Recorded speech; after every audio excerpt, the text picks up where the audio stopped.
Good morning, good afternoon, good night. I'm Blackbright, and today's video is about whether or not your citizenship can be revoked. Now, I've talked about birthright citizenship in a previous video, but this is about ordinary naturalized citizens, whether or not they can be expatriated. And the short answer is yes, and I'm going to give you the reasons or the circumstances under which a naturalised citizen can be expatriated, which is what it's called really. First of all, I'm going to read out why, because it's to do with misrepresentation and material information. And that is the catch. So we're going to talk, I'm going to take a very, very brief extract from the N400 citizen form, and it's question 22. And it says, have you ever committed, assisted in committing, or attempted to commit a crime or offence for which you were not arrested? Now, the Naturalisation Task Force has had 207 million funded in order to find bad people in America. And those are the ones who have not entered the country via the authentic means.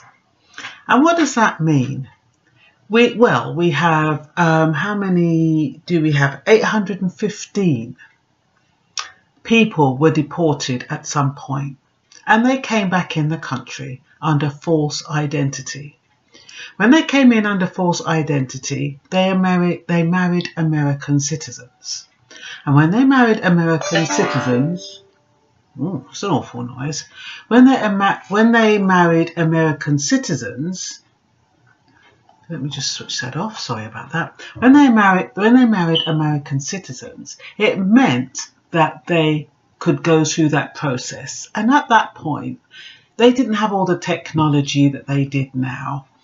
They've got this program called Operation Second Look, because under Obama, they had Operation Janus, which looked at fingerprints, but they didn't look at 150,000 cases of fingerprints. So now they've gone back under Operation Second Look to look at fingerprints to make sure that none of the people who asked to be naturalised or who filled the application were deportees. And what did they find? They found that 858 deportees had come back under a different identity. So you can understand why this is being done. That's the first thing. Now people are talking about, oh, they've set up their families, they've got married, they're now stabilised, they're working, they've got their house, blah, blah, blah. But the fact of the matter still remains.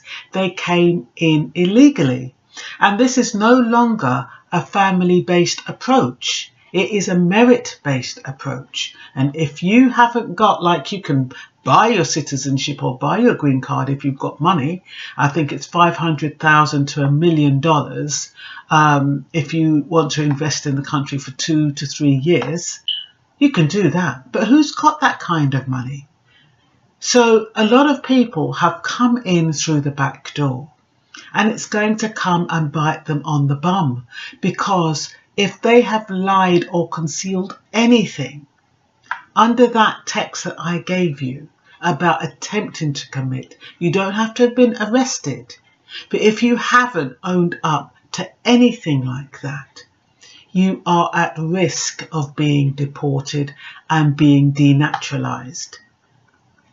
Now, I'm not goody two-shoes by any stretch of the imagination, but if you can understand, well, I do understand how the process that Trump is going through. What I don't agree with is why he's going through it. Now we've got the how it's coming about, but the basic reason why he is so vigilant to get the blacks and the minorities out of the country is because of their voting rights, especially as citizens. And a lot of those immigrants and black people are not going to vote Republican. So what better way is to get them out, to denaturalize them so they don't have any voting power, or worse, criminalize them. So if they're criminals, they can't vote. So that's the main reason behind this whole thing. Yes, immigration does have something to do with it, but it's more tactical than that. Now, I just wanted to give you a list of those who are at risk. They are the deportees, of course, who have returned under false ID, and that goes without saying. They are the overstayers and who have entered illegally, regardless of whether or not they are now stabilised. It doesn't matter. There are those who are married to US citizens because, as far as the Trump administration is concerned, it's a sham marriage. You're marrying a US citizen to get your stay. They're not looking at all this romantic notion and how you've met and fallen in love, so forget that. You've committed a crime before the naturalization process or after 1970. Regardless of how small, and you haven't owned up to that crime on your application, on your N400 application. Like I said, we've talked about Operation Janus. They're concerned about chain migration, of course, because you let one person in as a naturalized person. That person is then entitled to bring in members of their family, and that's how the immigration numbers and everything gets blown out of proportion. We also have those who cheating, those who have done fraud, asylum seekers are even being denaturalized, and those who are currently seeking legal status.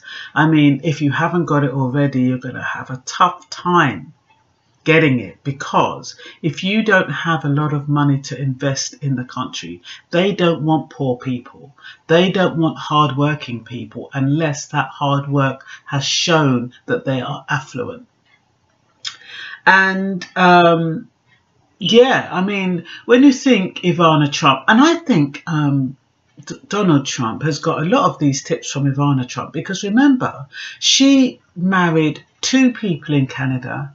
She married one Canadian citizen, it didn't work. She married another Canadian citizen and it didn't work. She comes over and marries the bloody president.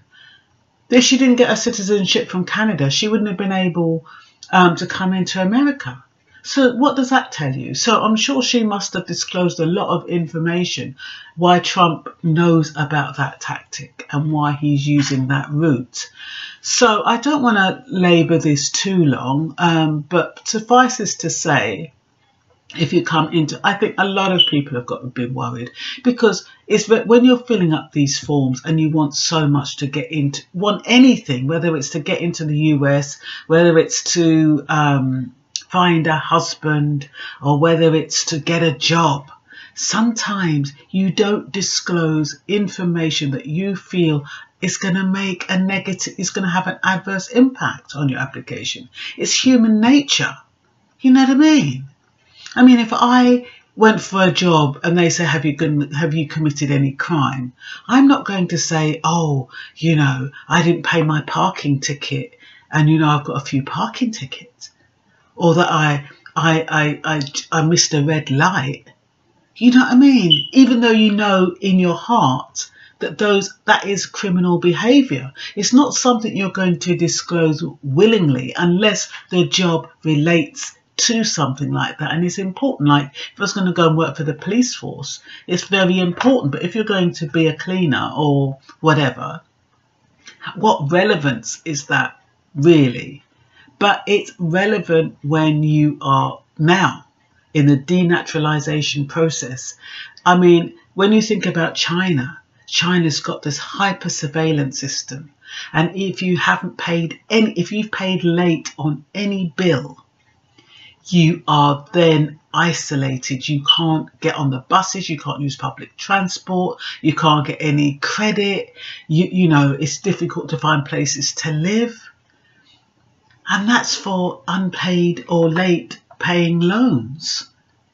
You know what I mean? So if the denaturalization process is going along that route, using the biometrics, using the fingerprints, using laser technology, you know what I mean? I was going to say fingerprints, but I think I said that. What it means is that even something like, you know, late, I don't know if you have it in America, can't pay, take it away. Or shows like that where people haven't paid fines and it's accumulated, or Judge Judy, they haven't paid their fines, it's accumulated, or they've got some fees that they get the girlfriend to pay. But when they break up, the girlfriend brings it to court. But even things like that, that can be considered criminal activity or criminal behaviour because you haven't been 100% honest.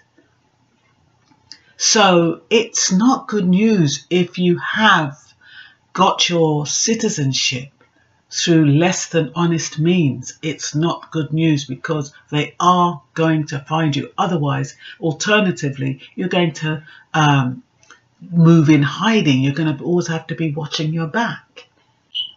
So I strongly advise that people who have got into the United States illegally, that they start re-establishing ties in their home country, that they try to at least think along these lines of the potential of it happening so it doesn't come so much as a shock.